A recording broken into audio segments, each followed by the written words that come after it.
Bonjour à tous, bonjour à toutes, bienvenue dans mon atelier. Nous allons faire aujourd'hui la page 2 de cet album. Alors, je suis en train de chercher ce que je vais vous faire faire.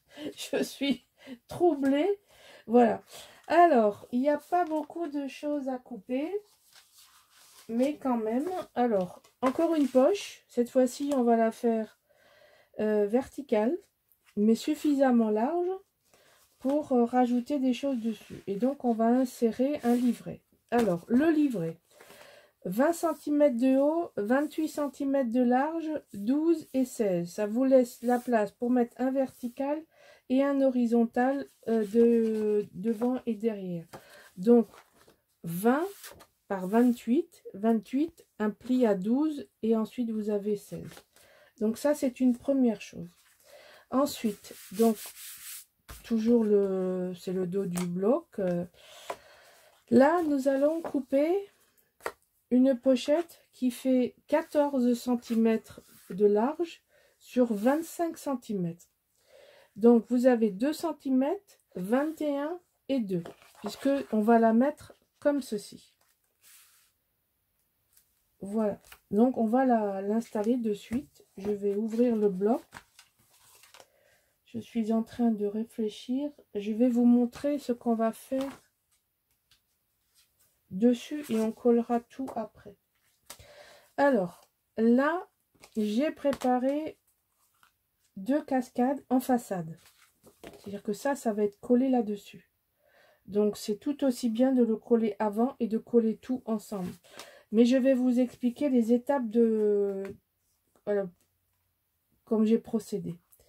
Donc, j'ai passé avec c'est Timols qui fait ça. Je crois que c'est un déstresseur, mais bon, bref. C'est pour gratter le papier et donner cet effet vieilli. Donc, j'ai 2 fois 2 cartes qui font 18 par 11. D'accord? 2 18 par 11. Alors, comment est-ce qu'on fait une cascade? On pose ces cartes et on regarde par rapport au papier où c'est qu'on peut les placer. Là, c'est très simple. Donc, j'ai voulu avoir un espace au-dessus, un espace en dessous et entre les deux, un petit espace. Donc, là, vous faites une marque au crayon. Vous faites une marque au crayon et ensuite, vous enlevez vos cartes. Vous prenez la règle et vous faites une fente au cutter. La fente, elle fait 11 et 11. Ensuite, vous insérez la feuille, le pli de 2 cm et ici, il rentre. On commence toujours par celle d'en bas. On plie, on ferme. On insère la deuxième, on plie, on scotche. On scotche derrière, ici et ici, pour fermer la fente. Parce que sinon, votre papier, vous voyez, ici, il est scotché, il ne baille plus. D'accord? Moi, j'ai tout préparé à l'avance. Et comme je ne voulais pas mettre des aimants, j'ai mis des flippettes. Bon, j'ai des flippettes vertes qui me plaisaient bien parce que j'ai quand même... Je mate mon papier en vert et je trouve que le vert allait bien, surtout avec le papier. Enfin bref, c'est ce qui me plaisait. Après, vous mettez ce que vous voulez. Donc moi, j'ai mis 2 flippettes qui ont traversé le papier décor. Donc vous avez du travail de préparation. Donc vous me faites vos 2 cascades. Ensuite, quand vos 2 cascades sont placées, vous faites un trou avec le brad, vous traversez votre flippette, votre brad, vous traversez le papier, vous marquez et ensuite vous mettez votre scotch et vous collez, attention à vérifier que c'est du bon côté, et vous collez ça sur votre pochette. Et la partie technique est finie. Mais il y a beaucoup de travail de préparation. Donc là, ça semble vite, mais je vous ai allégé la vidéo puisque j'ai fait tout ça hors caméra. Voilà. Donc, on vérifie. Moi, je vérifie toujours un côté. Je colle un côté. Et une fois que mon côté est collé, ma page, elle ne bouge plus. Alors ça, c'est une C'est une astuce. J'ai vu ça un jour chez une américaine et j'ai trouvé ça très logique. Et moi, je ne mets pas de colle, je découpe pas les 4 côtés. Je suis sûre de coller de travers. Alors là, si vous avez collé un côté, les 3 autres côtés vont être exactement dans la continuité de ce que vous avez fait. Donc ici, ça va venir se coller. Non, ça va venir se coller ici. Alors attention au sens, parce que là maintenant j'ai tout mélangé. Voilà. Donc là, ça va venir ici. Donc pareil, moi j'enlève le scotch ici en premier. Ça me permet de fermer ma pochette et de regarder correctement avant d'appuyer. Je vérifie que je suis bien droite. J'appuie. J'enlève les scotch de chaque côté de la pochette. Hop. Je fais pareil de ce côté.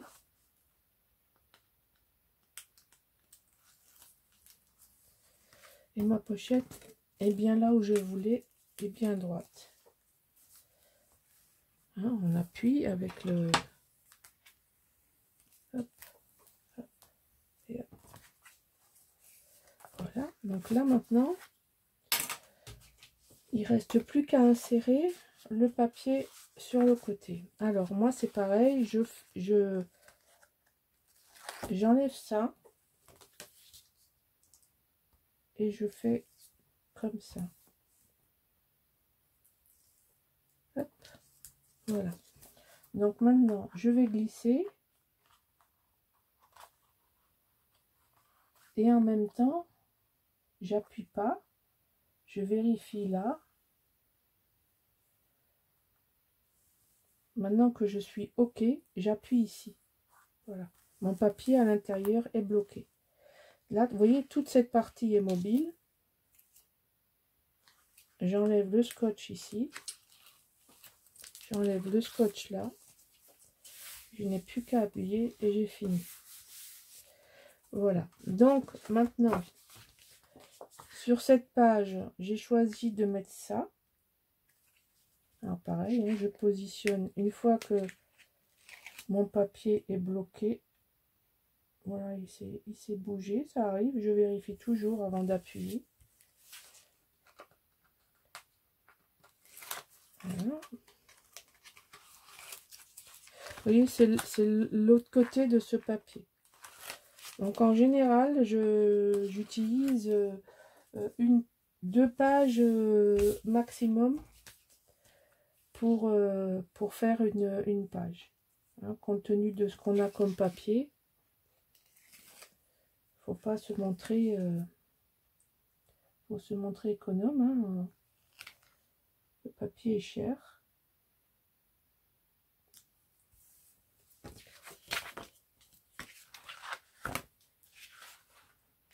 Voilà.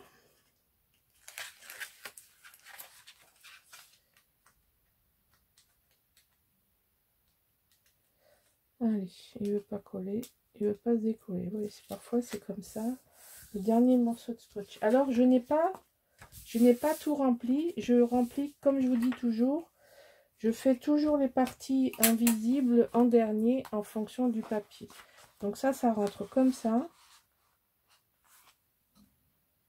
Voilà.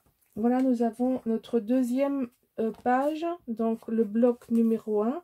Page 1, page 2 est terminé. Voilà. J'espère que ça vous plaît. Et que je vous retrouve pour la prochaine page, la page 3 et la page 4. À bientôt. Au revoir.